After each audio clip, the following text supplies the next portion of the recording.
Hey, everybody, and welcome to yet another edition of the Road to the ProcureTech Cup, the show for procurement professionals who want to know the art of the possible with procurement technology. I'm your host, Joël Conin-Demers. It's a busy day in the Conin-Demers household this week because there's a PE day. There's more dogs around than there should be, so if you hear a yelp, that's why. And I was also fixing something, and bang, I got the wrench on my forehead, so that's what's going on my end this week. I hope you guys are well. And we've got a really cool and exciting show prepared for you today on how to make supplier relationship management tools work with your existing systems, whether that's an ERP or a source-to-pay suite. We've got you covered in this conversation today. So just before we get to the conversation and our guests, as you know, week by week, we're bringing folks on the show to teach you how to be successful with ProcureTech. Last year, we focused a lot on demos and showing you functionality. So you can always go back and watch those videos, although the space is moving so quickly that, some of them are already outdated in the sense that functionality has moved and evolved to another level with all this artificial intelligence talk that you're surely exposed to. So today we've got a Trust Your Supplier coming on to discuss SRM architectures. Last week we did business cases for intake and orchestration technologies. Next week we're talking about SRM again with Graphite, and we're doing that all the way to April, where we'll have our virtual conference first edition, and I'll show you and tell you how to get tickets in the next couple of weeks here as we get things set up for that. So without further ado, agenda for today: what is a supplier relationship management tool? Let's make sure we're starting off on equal footing. We'll get Trust Your Supplier to introduce themselves as a solution category champ for the year. So they're going to teach us about SRM the whole season, along with Graphite Systems. And then we'll get into the conversation, right, for today, which is how do we use SRM systems with our current systems in conjunction with to add value and to remove the confusion that can come from having multiple sources of supplier data. We'll talk about, supplier management, or the traditional way of managing suppliers, and how that's evolving into supplier relationship management, especially with everything that's going on geopolitically speaking, right? More risk, more uncertainty, changes to policies, changes to international relationships, which are all having impacts on the architecture that you should have for supplier data. So really excited to touch on those 2 points. And before I do that, though, I'm going to bring in PK and Gary from Trust Your Supplier. So thanks so much for being here, guys. How's it going? It's going great, Joel. Thanks for the opportunity here today. We're really looking forward to sharing our insights with the group here, and appreciate the opportunity to do this. Likewise, Joel. Yeah. I was going to say, I feel blessed because we've got 2 CXOs with us from Trust Your Supplier today, right? So we'll get the information straight off the press. All right, so here, let's start off just by level setting, right? So what is a supplier relationship management tool? I'm going to give it my view, and then Gary, I'll let you chime in, right, with nuances that you see. So I always prepare or present it in this ProcureTech market map that I've come up with, where at the top you really have strategic procurement, and then operational procurement, which is our bread and butter is procurement, spend analysis, what's on the credit card statement, all the way to how do we maximize the value with category management, how do we execute on that with sourcing events and contracting events, and then how do we put that in front of our requesters in the business so that they can buy with requisitions, with goods receipts, with invoices from suppliers, and we can get those paid with accounts payable. And then on the bottom half, which is what we'll focus on, right, is the SRM tool, which happens in parallel to that, which is we need to onboard suppliers, classify, qualify them, get their data, get them in their systems, manage risk, manage performance, and then end relationships when we get to the end of it, right? And so depending on where you are in the relationship, you're going to have different amounts of data needed, different types of data needed, different risks that you're going to want to manage. And then, we have the blue circle in the middle, which is the coordination and the intake of all that, because you could come in and need a sourcing project as a requester, or you could buy straight from a catalog. And so what we're seeing, and I think that's why it's circled in blue, and you can confirm or infirm, Gary, is that intake and process orchestration is sort of becoming something that all solution categories are offering, right? Because if you don't have it today, and your first tool you implement is something like Trust Your Supplier or an SRM tool, it's something that you want to have that unique front door for procurement. And I think we're all realizing that it's very, very, very valuable So on that note, that's how I think of supplier relationship management. But Gary, I'd love you to chime in and complement that. Yeah, Joel, you're bang on. Intake management, process orchestration, these are imperatives today. Yeah, organizations can't operate without them. Gone are the days here where you can do this. You can ignore this, or you do this, via spreadsheets and emails. This has to be part of your maturation process as you move into an SRM tool, is to have that intake management, so you can really understand from a supplier perspective who that partner is, what they're all about, what risks they're presenting, how they're going to deliver the product, the service, and how they're going to help your organization and how you're going to partner effectively. This is all extremely important. And as we talk about the integration, that integration is going to continue to happen all the way from the intake side all the way through the process. So I think it's really important that people understand that these are not silos, but they're very collaborative and symbiotic relationships that have to coexist to have an effective process. Beautiful. So, yeah. And so what is the Trust Your Supplier version of that? So TYS is really, you want to think about it as a 360 control center, right? So it's built in a network model. Right now, traditionally, every buyer asks suppliers for the same documents over and over and again. Some suppliers have, had to send over their W-9 so often they could do it blindfolded, right? So suppliers are doing these things so frequently, and there's a lot of frustration, low value work. And so what TYS is, it's a network, and a network that allows a supplier organization to create, we call it a digital wallet. It's really a supplier golden record. That's a common term in the industry now. And what we do uniquely, we think, is we take that supplier provided information, the firmographics about the supplier, all the various questionnaires we ask them to answer, the documentation, like that tax document, like the certificate of insurance or whatever it might be, all their policies, whether it be a code of conduct or a data privacy policy or, whatever it might be. We store that in this digital wallet. It happens to be on blockchain technology in our case. And then we marry that with third-party information from these authoritative parties like D&B, Moody's, EcoVadis, Rapid Ratings, organizations like that we all know. So you can get the InfoSec, you can get the ESG, you can get the financial health. And then when you're in the Trust Your Supplier user experience under one pane of glass, you'll see all of that information about the supplier. And, looking back at what we talked about a few minutes ago with intake, you can see that information before you even engage the supplier in some cases. So you can make decisions about onboarding or about sourcing before you actually get to a point of engagement with the supplier. So all of this is moving very fast in the industry. And we like to think that, our model helps organizations understand risk and make those very fast decisions in a low touch way as they move forward. And buyers, and what we call buyers, but basically the supplier's customer, are able to consume information in that wallet very quickly as it is available, and continually update it and continually validate it. So this is a huge value proposition for organizations. I like to tell people it's like LinkedIn, right? Where you create your profile one time and you can share it with many. It just doesn't have all the selfies. Yeah. And can I, as a supplier, right, could I choose to share it with folks that or buyers that aren't necessarily using TYS either? Like, can I make that knowledge public to some other via API, like to some other system? We do have API capability, absolutely. So, no network is an island these days. And so, that content can be communicated, to the supplier directly through the UX, or there is an opportunity to move that information throughout the ecosystem via our API capabilities. Beautiful. Yeah. And so when we think about, what the platform is all about, and this is commonplace in the industry today, right? But what we've done is we've put this under one roof.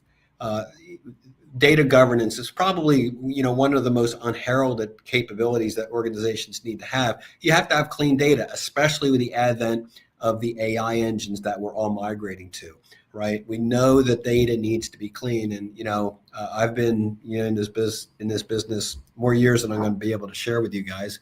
Dinosaurs ruled the earth when I started. So, I've never seen a vendor master where the information was accurate, current, and complete, right? So we all know that data needs to be governed properly to drive all of the AI and insights and data analytics that we're doing today. Of course, we need to be able to find and onboard suppliers effectively. We need to manage the risk both on the way in the door and once they're in the room, and then on the way out the door, right? So we need to manage risk all throughout the life cycle. The way to do that is through workflows and automation, which we've developed and we continue to develop and put in our tool set that allows organizations to selectively say strategic or high-risk suppliers need to follow a different path than suppliers that are low risk. So the photographer for the Christmas party is going to go through a completely different path than the supplier that's providing semiconductors, to the manufacturing floor, right?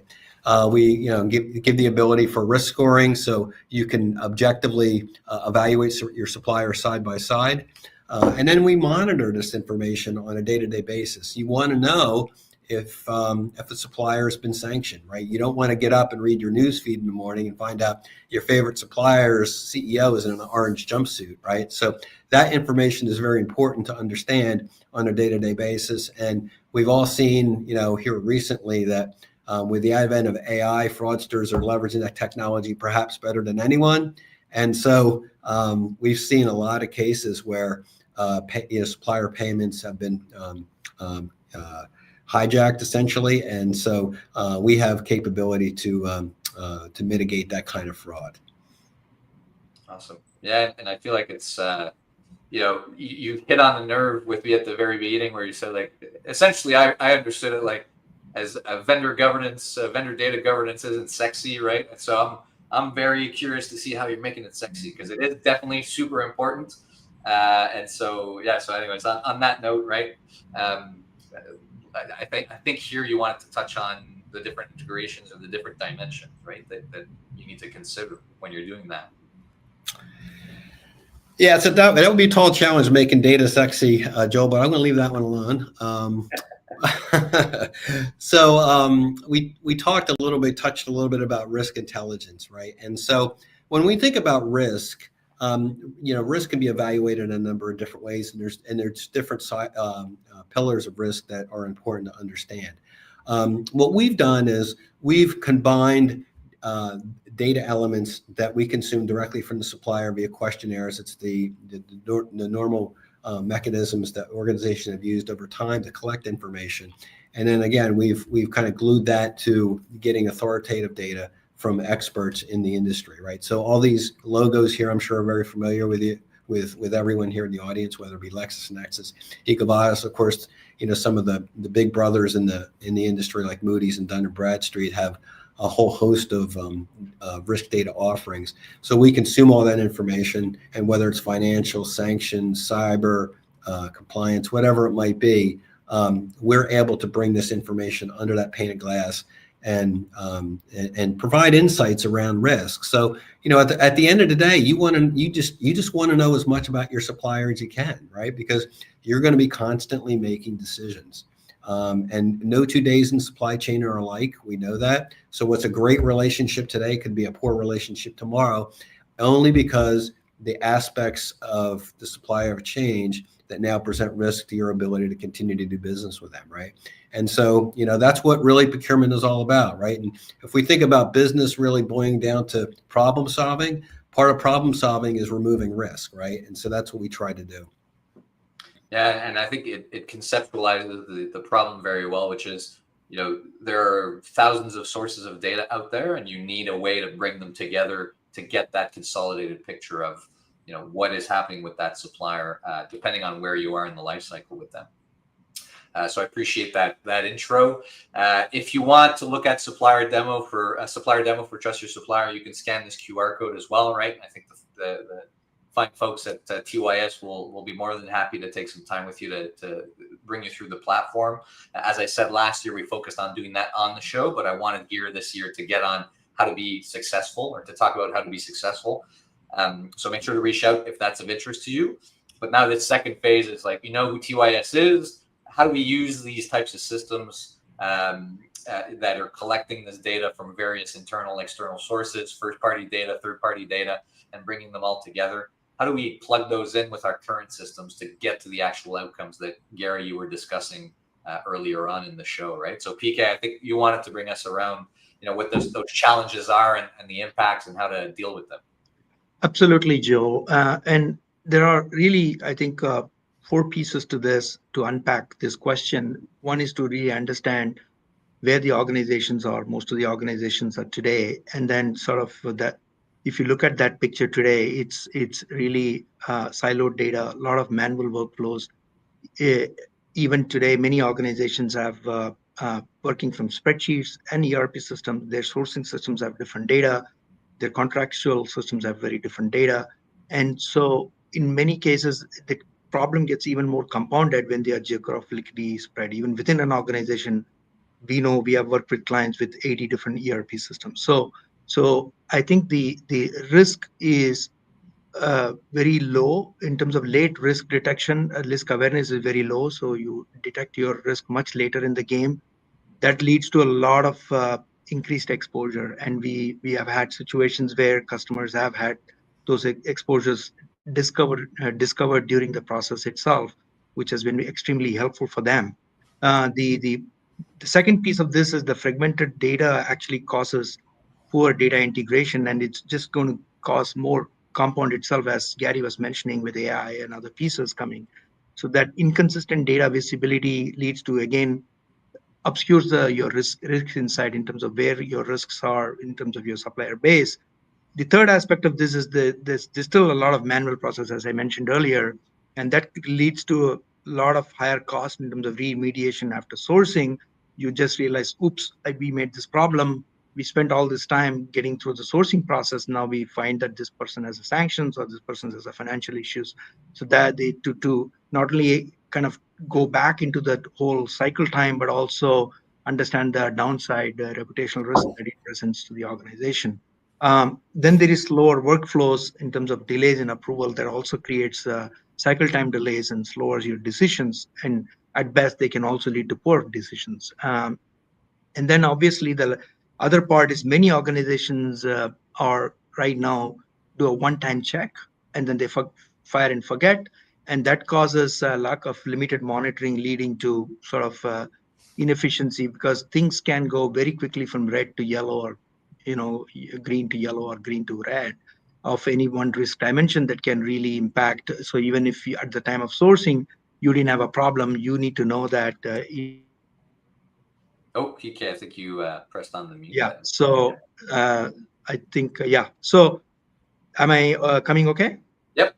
Okay. So if you go to the next slide in terms of where this is headed, if you see the supplier management is evolving, we believe that, and many organizations, progressive organizations, are beginning to adapt this idea that it's no longer about just supplier information management. It's evolving to include risk dimension in a very intentional way. Supplier risk management, it includes the supplier collaboration, where you need to be having that relationship on an ongoing basis with your strategic suppliers in a meaningful way. And you can discuss about your performance management. Underlying that is, do you have the right performance data and you have the right risk data? So being able to combine all that in a cohesive manner and being able to express that and provide that unified view is becoming significantly more important, not only for the regulatory portion of the organization, but also for your traditional strategic category management and other procurement professionals to have that view. And in the way that we think about this is a segment that has to play with the existing ERP system that you showed earlier in your chart on the top side. Yep. Because with increased scrutiny on supply chains and tariffs and things like that, there is a very strong desire to find alternate sourcing and pre-screen the suppliers in terms of their financial risk, their sanctions exposure, their ESG exposures, etc. And so it's becoming significant, and we will really dive a little bit deeper on that aspect of the entry point, although there may be other entry points here in terms of contract management, traditional payables, invoice, etc. So, but we will take a little bit deeper dive on one of those segments and go into it. So if you go to the next slide. So one key area that's very clearly evolving in the industry is this idea of a pre-screening or a pre-engage. So if you look at the left side, it's really your traditional process of onboarding from an RFQ, a new supplier to and then managing them through the offboarding process. As we just discussed, there are a whole range of issues there in terms of the um, discovering the risk after the fact and managing that risk after the fact. So most organizations are now beginning to move this process to the left side. So they're calling it pre-screening or pre-engage, where prior to basically awarding an RFQ, they would want to screen the suppliers and manage that in terms of their risk in terms of those dimensions. And then it would still, the journey would start from an ERP system, but then you would have that view upfront about how to manage that, and then subsequently obviously manage that process through the life. So we will see how we have done that for a couple of our clients. If you go to the next slide. Yeah, and This, yeah, just before we hop in there, like I have a question around, or an observation, and I don't know if you concur, right? But around the fact that I think a lot of people would love to have all this data up front, but there's a cost to getting it. And I think that cost is probably going down, given what we see with technology advancement. But we kind of rely, I've been in so many sourcing exercises where we go, we'll get that data later, right? Like if they're actually somebody we want to do business with. And then to your point, you could get down a path and have to come back and go some other direction because you didn't have access to that pre-engagement data. So I'm definitely seeing that out on the field.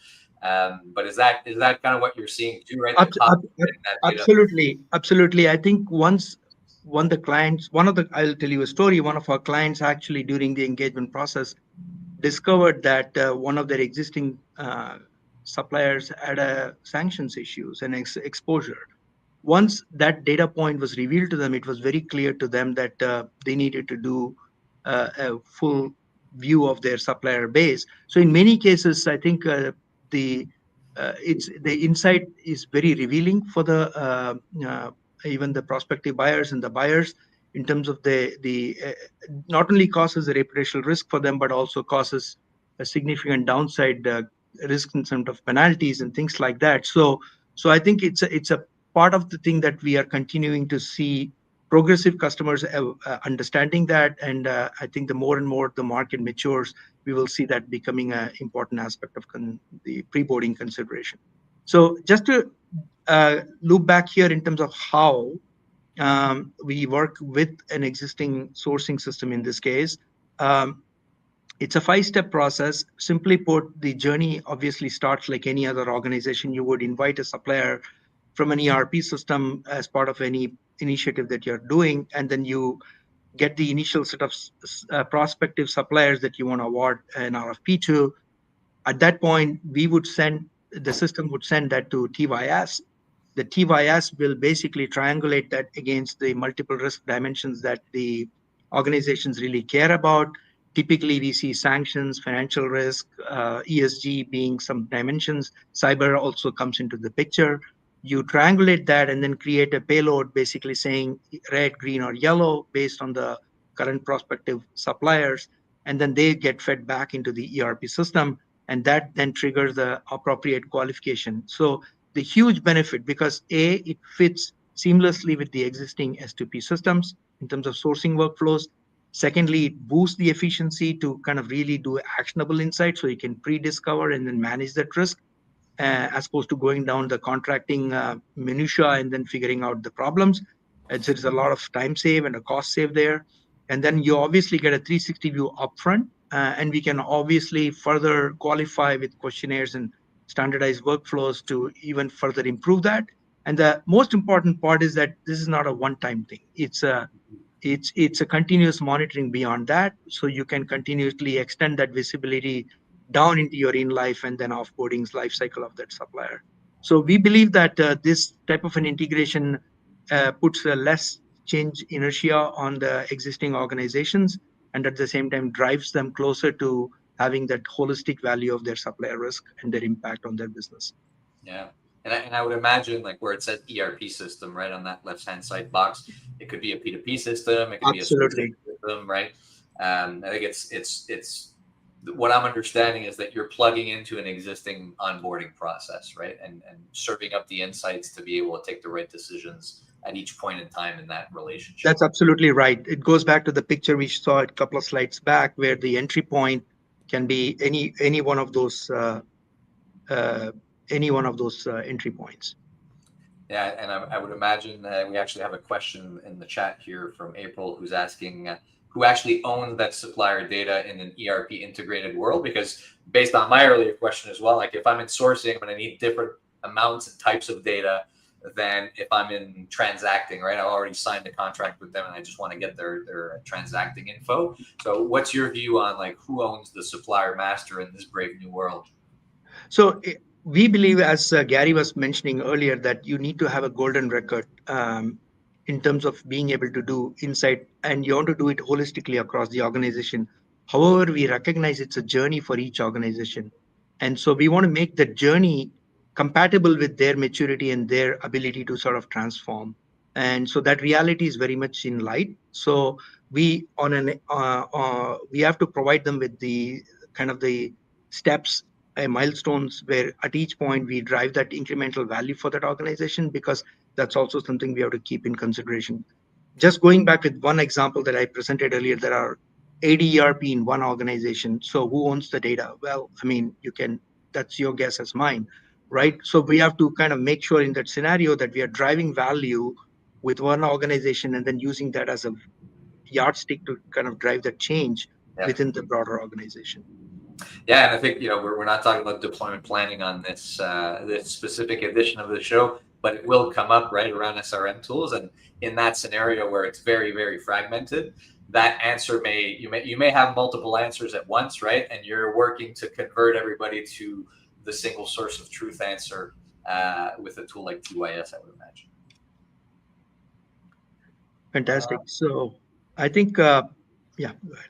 No, I was going to say we're getting close to time here. So, it seems like everything's an API call, right? Just before I get into the recap, like, from that three and four steps, right? It's really whether it's a sourcing system, a procure-to-pay suite, an ERP system, you'll be able to call TYS, right, at any point within that process with where you are in that process and the information that you need to augment your decision making at that point in time and get served up the data in the format that you need for that.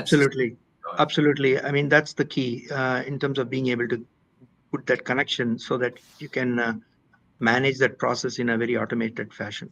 Very cool. And so if we recap here really quickly, we mentioned it at the outset of the show that there's increased risk, increased uncertainty for global supply chains. I know I'm feeling it with my clients. I'm sure you guys are feeling it watching the show, right? Shifting policies, shifting trade relationships. The T word, which PK dropped earlier on as well, tariffs, which is keeping us on our toes. And so that's just the reality that we live in.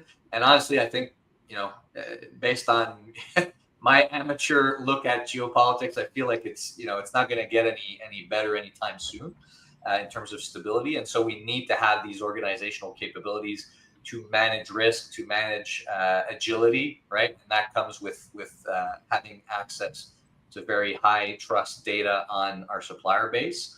And so, you touched on it earlier, Gary and PK, around the fact that you see, the access to this data or the desire to have access to this data shifting to the left or coming earlier and earlier in that supplier lifecycle, and the weight of those activities and that data, the need of that data increasing over time. Yeah. And finally, that's driving the need to get fit for purpose, single source of truth solutions, where we can put all of our supplier data in, get it deduplicated, enriched with the multiple data sources that you showed us, monitoring risk post relationship engagement, remediation of issues that may come up, and then being able to, as we saw, distribute the data back to the systems that need it at different points in time. So I had one last question actually on that last point, which is, as you enrich data, right? Can I also bring my own data sources to TYS? Like you showed us a collection of them. Absolutely. In many organizations, they keep risk data in their data warehouse. So in that scenario, you have to support an intake model to bring in their custom risk scores also into the system. Beautiful. Yeah, and you know, we touched on it a couple of times, but I've had it in the past of like the solutions of the future are open solutions, API based, right? Which kind of leans into the question I asked at the front end around, you know, can suppliers serve up data to other customers that may not be on TYS? So those are all things that I would encourage viewers to think about when they're thinking about supplier management. And just as we wrap up the show here, on the left-hand side, your procurement newsletter. There's a teal QR code there. So if you like the show, if you want to keep watching the show as we head to the finals and the virtual conference, I serve up a newsletter on every Sunday night with the show that's coming up, the replays, but also best practices and articles that you can use to upgrade your digital literacy as a procurement professional. And I know, Gary, on the TYS side, you also wanted to share a resource for folks who would be interested in learning more. Yeah, if you want to continue the conversation, a lot of good territory we covered here, but it's tip of the iceberg, right? So click the QR code. We'd be glad to give anyone interested a demo.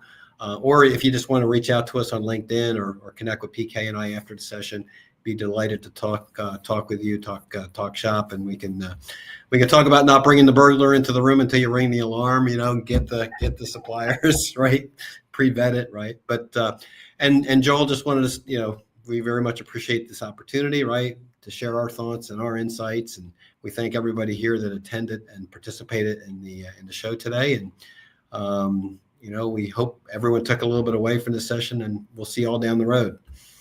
Yeah, because to that point, right, you're coming back on the show another 2 times right. during the season. A couple weeks, so right? I'm sure we'll be able to help melt that iceberg a little bit more for people as we go. So thank you very much for coming on the show, PK, Gary, today. Everybody watching, we'll have you or have a great weekend, and we'll see you again next week. Talk to you soon. Thanks again. Thank you. Thank you, Joel.